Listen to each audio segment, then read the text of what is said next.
வாழ்க வளமுடன். அனைவருக்கும் சிவகாரி அன்பான வணக்கம். இந்த வீடியோவில் எதை பற்றி பார்க்க போகிறோம்னா நிஃப்டி மற்றும் பேங்க் நிஃப்டி அடுத்த நகர் அப்படின்னு பார்ப்போம். அதுக்கு மட்டும் சப்ஸ்கிரைப் பண்ணிக்கங்க. வீடியோ முடியல வீடியோ பிடிச்சி லைக் பண்ணுங்கள், ஷேர் பண்ணுங்கள், கமெண்ட் பண்ணுங்கள். உடனுக்குடன் அப்டேட்டுக்கு டெலகிராம் லிங்க் டிஸ்கிரிப்ஷனில் ஜாயின் பண்ணிங்க. சார் வாங்க வீடியோக்குள்ளே போவோம். ஃபஸ்ட்டு நம்ம என்ன சொல்லியிருந்தோம் நடந்து பார்ப்போம். நம்ம என்ன சொல்லியிருந்தோம்னா மார்க்கெட்டை பொறுத்தளவுக்கு ஃபஸ்ட்டு சப்போர்ட் பிரேக் பண்ணாமல் ஃபஸ்ட்டு ரெசிஸ்டன்ஸ் பிரேக் பண்ண பட்சத்தில் மார்க்கெட்டில் புல்லிஸ் இருக்க வாய்ப்பு. ஃபஸ்ட்டு சப்போர்ட் பிரேக் பண்ணால் செகண்ட் சப்போர்ட்டுக்கும் ஃபஸ்ட்டு ரெசிஸ்டன்ஸுக்கு இடையில மார்க்கெட் சைடுவேஸ் இருக்க வாய்ப்புன்னு சொல்லியிருந்தோம். ஆனால் பார்த்தீங்கன்னா மார்க்கெட் வந்து பார்த்தீங்கன்னா செகண்ட் சப்போர்ட்டையும் பிரேக் பண்ணிச்சு, மார்க்கெட்டில் ஒரு ஃபால்ட் இருந்துச்சு. ஆனால் இப்போ இந்த இடத்துல பார்த்தீங்கன்னா சப்போர்ட்டையும் அதாவது டேவோட ஹையும் பிரேக் பண்ணியிருக்கு, லோவும் பிரேக் பண்ணியிருக்கு. மார்க்கெட் வந்து இன்றைக்கி ரெண்டு சைடும் பிரேக் பண்ணாங்க. ரெண்டு சைடும் வாய்ப்பு இருக்க மாதிரி செட்டப்லாம் இருந்துச்சு. ஒரு ஸ்டேஜுக்கு பிறகு பார்த்தீங்கன்னா மார்க்கெட் வந்து நாங்களுமே இந்த இடத்துல பார்த்தீங்கன்னா இந்த இடத்துல பிரேக் ஆகி மேலே தான் போக வாய்ப்புங்க பார்த்தோம். அப்புறம் இந்த இடத்துல டபுள் பாட்டம் வச்சு இந்த இடத்துல மேலே போக வாய்ப்புன்னு பார்த்தோம். ரெண்டு சைடும் ஆகலை. இந்த இடத்துல பிரேக் பண்ணிச்சு ஒரு ஃபால். சரி, ஓகே. இப்போ இந்த இடத்துல வந்து மார்க்கெட் வந்து ரெண்டு டைரெக்ஷன்லையுமே பிரேக் பண்ணிடுச்சு. அதனால் நம்மளோட கிளியரான டைரெக்ஷனில் மார்க்கெட் நீங்கள் மூவ் ஆகலை. சரி, ஓகே. பேங்க் நிஃப்டி தான் சொல்லியிருந்தோம் பார்ப்போம். ஃப்ரெண்ட்ஸ் பேங்க் நிஃப்டி வச்சுருக்கேன். நம்ம பேங்க் நிஃப்டிலாம் சொல்லியிருந்தோம் ரெசிஸ்டன்ஸ் ஃபஸ்ட்டு ரெசிஸ்டன்ஸ் இது பிரேக் பண்ணல. பேங்க் நிஃப்டி பொறுத்தளவுக்கு ஃபஸ்ட்டு ரெசிஸ்டன்ஸ் பிரேக் பண்ணல. ஆனால் பார்த்தீங்கன்னா இந்த ரேஞ்சு அதாவது செகண்ட் சப்போர்ட் தான் மார்க்கெட் சைடுவேஸ் இருக்க வாய்ப்புன்னு சொல்லியிருந்தோம். ஆனால் பார்த்தீங்கன்னா செகண்ட் சப்போர்ட்டையும் பிரேக் பண்ணிச்சு. ஆனால் மார்க்கெட் அந்த ரேஞ்சுக்குள்ளே தான் இருக்க வாய்ப்பு அப்படின்னு ஃபஸ்ட்டு நாங்களும் எதிர்பார்த்தோம். ஆனால் நடக்கலை. இன்றைக்கி வந்து நம்ம இது வந்து இந்த ப்ரிடிக்ஷன் வந்து நம்ம கிளியராக சொன்னோன்னு சொல்ல முடியாது. நம்ம எதிர்பார்த்தது அப்சைடு தான் போகும் நம்ம சொல்லியிருந்தோம். அது அந்தமாதிரி நடக்கலை. சரி, ஓகே. திங்கக்கிழமை நடக்க எப்போன்னு பார்ப்போம். அது வீக்லி கேண்ட்லேருந்து. ஃப்ரெண்ட்ஸ் நிஃப்டி சார்ட் வச்சுருக்கேன். ஃபஸ்ட் எடுத்து ரிமூவ் பண்ணிவிடுவோம். இப்போ வீக்லி பார்ப்போம். ஃப்ரெண்ட்ஸ் வீக்லி கேண்டில் வச்சுருக்கோம்.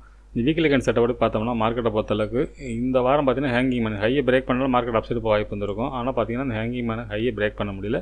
மார்க்கெட் லோவாக பிரேக் பண்ணணும் ஒரு ஃபால்ட் இருக்குது. ஆனால் பார்த்தீங்கன்னா மார்க்கெட்டை பொறுத்தளவுக்கு இந்த லோவை பிரேக் பண்ணக்கூடாது. மார்க்கெட்டை பொறுத்தளவுக்கு இந்த 23,263 அப்படிங்கிற ஸ்ட்ராங் சப்போர்ட்டாக இருக்க வாய்ப்பு. மார்க்கெட் வந்து இதில் வந்து டபுள் பாட்டமாக சப்போர்ட் எடுத்து மார்க்கெட் அப்சைடு போகிறதுக்கான வாய்ப்பு அதிகம். இப்போ வந்து 23,587 இருக்குது. இன்னொரு வீக்லி படி பார்த்தோம்னா இன்னொரு 300 பாயிண்ட்ஸ் இறங்கிறதுக்கான வாய்ப்பு உண்டு ஃப்ரெண்ட்ஸ். இந்த செட்டப் படி பார்த்தோம்னா நம்ம முன்னாடி சொல்லியிருந்தோம் இந்த கேண்டில் அதாவது இந்த எலெக்ஷனோட வந்து இந்த கேண்டில் இதுக்கு மேலே தான் மார்க்கெட் அப்சைடு போக வாய்ப்புன்னு சொல்லியிருந்தோம். அதோட ஏதாவது சப்போர்ட் எடுத்து மார்க்கெட் மேலே போணுச்சு. திருப்பி ரீடெஸ்ட் தான் வருது. ஒருவேளை இந்த ரேஞ்சில் கூட மார்க்கெட் சப்போர்ட் எடுக்கலாம். அதாவது 23,370 கூட சப்போர்ட் எடுக்கலாம். பார்ப்போம். டே கேண்டில் பார்ப்போம் என்ன நடக்க வாய்ப்புன்னு. ஃப்ரெண்ட்ஸ் டே கேண்டில் வச்சுருக்கேன். இப்போ இந்த டே கேண்டில்னு படி பார்த்தோம்னா இதுவும் டபுள் பாட்டம் தான் சப்போர்ட் வரும். அதில் இன்னொரு வாய்ப்பும் இருக்குது. என்னன்னு பார்த்தீங்கன்னா இப்போ ட்ரெண்ட் லைன் போட்டோம். இந்த ட்ரெண்ட் லைன் பிரேக் பண்ணி தான் போயிருக்கு. மார்க்கெட் ட்ரெண்ட் லைன் ரீடெஸ்ட் அதுவும் அதே இடத்துல தான் இருக்குது. கிட்டத்தட்ட பார்த்தீங்கன்னா இந்த 23,310 அந்த ரேஞ்செலாம் இருக்குது. அப்போ பார்த்தீங்கன்னா என்னோடய பாயிண்ட் ஆஃப் வியூவில் டே கேண்டில் படி பார்த்தாலும் இது சப்போர்ட் எடுத்த இடம் வந்து பார்த்தீங்கன்னா 23,660 இடத்துல சப்போர்ட் எடுத்து அப்சைடு போகிறதுக்கான வாய்ப்பு அதிகம். இந்த இடத்த பிரேக் பண்ணிச்சுன்னா மார்க்கெட்டில் ஒரு பெரிய ஃபால் இருக்கும். அதுக்கான செட்டப் தான் இருக்குது. ஆனால் என்னோடய பாயிண்ட் ஆஃப் வியூவில் இதில் சப்போர்ட் எடுக்கிறதுக்கான வாய்ப்பு அதிகம் ஃப்ரெண்ட்ஸ். இது டே கேண்டில் படி. சரி, ஓகே. திங்கக்கிழமை என்னோட வாய்ப்பு 15 மினிட்ஸில் பார்ப்போம். ஃப்ரெண்ட்ஸ் 15 மினிட்ஸ் வச்சுருக்கோம். இப்போ பார்த்தோம்னா ஃபஸ்ட்டு ரெசிஸ்டன்ஸ் பார்த்தோம்னா 23,767, அதுக்கடுத்து 23,945, அடுத்து 24,065. சரி, ஓகே. சப்போர்ட் எடுத்துட்டோம்னா 23,537 அப்படிங்கிறது இன்றைக்கி போன லோ. அதுக்கடுத்து 23,334 அப்படிங்கிறது ஸ்ட்ராங் சப்போர்ட். இது வரைக்கும் சப்போர்ட் போட்டுருக்கோம். சரி, ஓகே. இது என்ன மாதிரி மூமெண்ட்ஸ் வாய்ப்புன்னு பார்த்தோம்னா என்னோடய பாயிண்ட் ஆஃப் வியூவில் மார்க்கெட் வந்து இறங்குறது தான் ஃப்ரெண்ட்ஸ் வாய்ப்பு அதிகம். மார்க்கெட் வந்து ஃப்ளாட்டாக ஓப்பன் ஆனால் அந்த ஃபஸ்ட்டு ரெசிஸ்டன்ஸை மார்க்கெட் வந்து இந்த ரேஞ்ச் வரைக்கும் இதுதான் ஸ்ட்ராங் சப்போர்ட். மார்க்கெட் வந்து இதுலேருந்து அப்சைடு திரும்பிடணும். இதை விட்டு ஃபால் ஆனால் மார்க்கெட்டில் பெரிய ஃபால் இருக்கும். என்னோடய பாயிண்ட் ஆஃப் வியூ இந்த இடம் தொட்ட பிறகு மார்க்கெட் அப்சைடு திரும்புறதுக்கு வாய்ப்பு இருக்கும். அதை கூட நம்ம மாற்றி வேறு மாதிரி போட்டுருவோம். ஃபஸ்ட்டு ஃப்ளாட்டாக ஓப்பன் ஆனால் ஃபஸ்ட்டு ரெசிஸ்டன்ஸில் மார்க்கெட் ரெசிஸ்டன்ஸ் ஆகி இந்த ஸ்ட்ராங் சப்போர்ட்டில் வந்து மார்க்கெட் வந்து அப்சைடு திரும்புறதுக்கான வாய்ப்பு உண்டு ஃப்ரெண்ட்ஸ். இந்த மாதிரி செட்டப் இருக்க தான் வாய்ப்பாக இருக்கும். இல்லை ஒரு வேளை ஃபஸ்ட்டு ரெசிஸ்டன்ஸ் மேலே இருக்குது, இல்லைனா ஃபஸ்ட்டு ரெசிஸ்டன்ஸ் பிரேக் பண்ணாலும் மார்க்கெட் வந்து செகண்ட் ரெசிஸ்டன்ஸ் மார்க்கெட் ஃபால் ஆகிறது தான் ஃப்ரெண்ட்ஸ் வாய்ப்பு அதிகம். இந்த இடம் ஸ்ட்ராங் சப்போர்ட் இங்கே மார்க்கெட் திருப்பி மேலே தான் போக வாய்ப்பு. இதை பிரேக் பண்ணால் மட்டும்தான் மார்க்கெட்டில் ஃபால் இருக்கும். அதாவது இவ்வளோ தூரம் வரைக்கும் இறங்கிறதுக்கு மார்க்கெட் வாய்ப்பு உண்டு.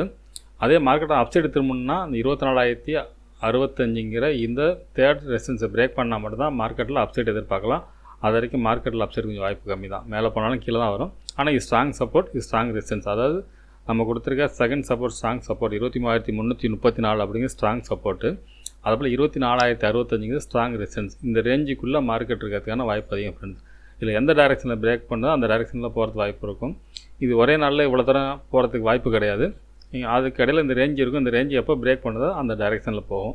ஆனால் என்னோடய பாயிண்ட் ஆஃப் வியூவில் மார்க்கெட் நாளைக்கு இறங்க தான் வாய்ப்பு. திங்கக்கிழமை இறங்கி இந்த 23,334 ஸ்ட்ராங் சப்போர்ட் எடுத்து அப்சைடு திரும்புறதுக்கான வாய்ப்பு அதிகம். அது இங்கே சப்போர்ட் எடுத்து மார்க்கெட் அப்சைடு திரும்பிடுச்சனால அடுத்தடுத்து மேலே போகிறது வாய்ப்பு இருக்கும். இந்த ரெசிஸ்டன்ஸ் ரேஞ்சு மாறுறதுக்கு வாய்ப்பு இருக்கும். அது திங்கக்கிழமை பிறகு பார்ப்போம்.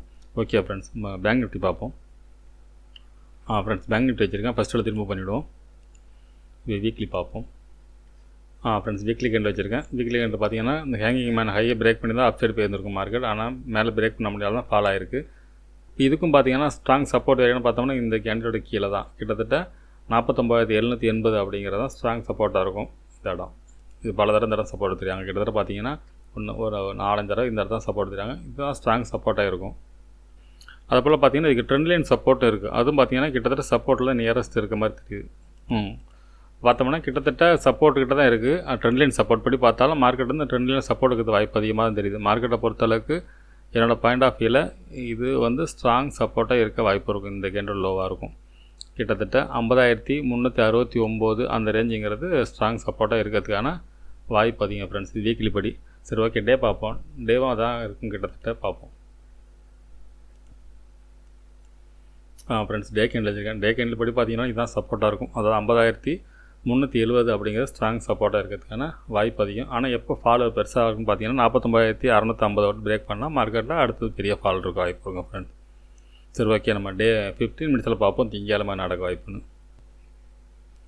ஃப்ரெண்ட்ஸ் 15 மினிட்ஸ் வச்சுருக்கோம். இப்போ பார்த்தோம்னா ஃபஸ்ட்டு ரெசிஸ்டன்ஸ் பார்த்தோம்னா 51,217, அதுக்கடுத்து 51,483, அடுத்து 51,789, அது நேற்று போன ஹை. அதை போல் சப்போர்ட் எடுத்துட்டோம்னா இன்றைக்கி போன லோ தான் ஃபஸ்ட்டு சப்போர்ட் 50,609 அப்படிங்கிறது இன்றைக்கி போன லோ ஃபஸ்ட்டு சப்போர்ட். அதுக்கடுத்து 50,440, இதுதான் ஸ்ட்ராங் சப்போர்ட். இந்த சப்போர்ட் வந்து ஸ்ட்ராங் சப்போர்ட். இதுலேருந்து மார்க்கெட் அப்சைடு திரும்பணும். ஒரு வேளை இந்த இடத்துல பிரேக் பண்ணிச்சுன்னா அடுத்து 49,974 தேர்ட் சப்போர்ட்டாக இருக்கும். இப்போ என்ன மாதிரி மூவ்மெண்ட்ஸ் வாய்ப்புன்னு பார்த்தோம்னா என்னோடய பாயிண்ட் ஆஃப் வியூவில் மார்க்கெட் வந்து என்னோட லோவை பிரேக் பண்ணாமல் மார்க்கெட் போனிச்சுன்னா இந்த ரேஞ்ச் வரைக்கும் போகிறது வாய்ப்பு இருக்கும். அதாவது ஒன்று இந்த ஃபஸ்ட்டு ரெசன்ஸ் இல்லைனா செகண்ட் ரெசன்ஸ் இந்த ரேஞ்சுக்குள்ளே ஏதாவது மார்க்கெட் வந்து ரெசன்ஸ் ஆகி மார்க்கெட் வந்து ஃபால் ஆகி மறுபடி இந்த இடம் அதாவது 50,440 அப்படிங்கிற ஸ்ட்ராங் சப்போர்ட். இதில் சப்போர்ட் இருந்துச்சுன்னா மார்க்கெட்டை பொறுத்தளவுக்கு அப்சைடு திரும்பத்தான வாய்ப்பு அதிகம் ஃப்ரெண்ட்ஸ். இந்த இடம் ஸ்ட்ராங்கான இடம். அதனால் மார்க்கெட் வந்து அப்சைடு போயிட்டு திருப்பி வந்து இந்த இடத்துல சப்போர்ட் எடுக்கணும். 50,440 இந்த ரேஞ்சில் சப்போர்ட் எடுத்துச்சுன்னா மார்க்கெட் அப்சைடு போக வாய்ப்பு இருக்கும். ஆனால் எப்போ நம்ம புல்லிஷ் சென்டிமெண்ட்டுக்கு மாறலாம்னா இந்த நேற்று ஹையை பிரேக் பண்ண பட்சத்தில் தான் நம்ம புல்லிஷ்க்கு மாறலாம். அதுவும் இந்த கேப் ஃபில் பண்ண பிறகு தான். அது திங்கக்கிழமை பிறகு பார்ப்போம். இந்த ரேஞ்சுக்குள்ளே தான் நாளைக்கு இருக்க வாய்ப்பாக இருக்கும் திங்கக்கிழமை. ஒரு வேளை இந்த 50,440 இந்த ரேஞ்சை பிரேக் பண்ணிச்சுன்னா மார்க்கெட்டை பொறுத்தளவுக்கு அடுத்த 49,974 அப்படிங்கிறது தான் ஸ்ட்ராங் சப்போர்ட்டாக இருக்கும். இந்த சப்போர்ட்டை பிரேக் பண்ணி இன்னும் இறங்கிறதுக்கு வாய்ப்பு இருக்குது. செட்டப் தான் இருக்குது. ஆனால் என்னோடய பாயிண்ட் ஆஃப் வியூவில் இந்த 50,440 பிரேக் பண்ணுறதுக்கு வாய்ப்பு இருக்க மாதிரி தெரியல. ஏன்னா கிளியராக ட்ரெண்ட் லைன் செட்டப் எல்லாமே இந்த இடத்துல வருது. அதனால் இந்த ரேஞ்சிலேருந்து மார்க்கெட் வந்து அப்சைடு திரும்புறதுக்கான வாய்ப்பு தான் ஃப்ரெண்ட்ஸ் அதிகம். அதனால் மார்க்கெட்டை பொறுத்தளவுக்கு திங்கக்கிழமை மார்க்கெட்டை பொறுத்தளவுக்கு ஓப்பனிங்கில் ஒரு ஃபால் இருக்க வாய்ப்பு இருக்கும். அது இந்த ரேஞ்ச் வரைக்கும் இருக்கும். ஓப்பனிங்கில் ஹை போயிட்டு திருப்பி ஒரு ஃபால் வந்து அதுக்கப்புறம் அப்சைடு திரும்புறதுக்கான செட்டப் தெரியுது. புல்லிஸை பொறுத்தளவுக்கு இதை தாண்டணும். அதாவது நம்ம இது முன்னாடி சொல்லிட்டு நினைக்கிறேன். நேற்றோட ஹையை பிரேக் பண்ண மட்டும் தான் புல்லிஸ். அது வரைக்கும் மார்க்கெட் இந்த ரேஞ்சுக்குள்ளே இருக்கிறதுக்கான வாய்ப்பு அதிகம் ஃப்ரெண்ட்ஸ். ஓகே ஃப்ரெண்ட்ஸ், அடுத்த வீடியோவில் சந்திப்போம். நன்றி, வணக்கம்.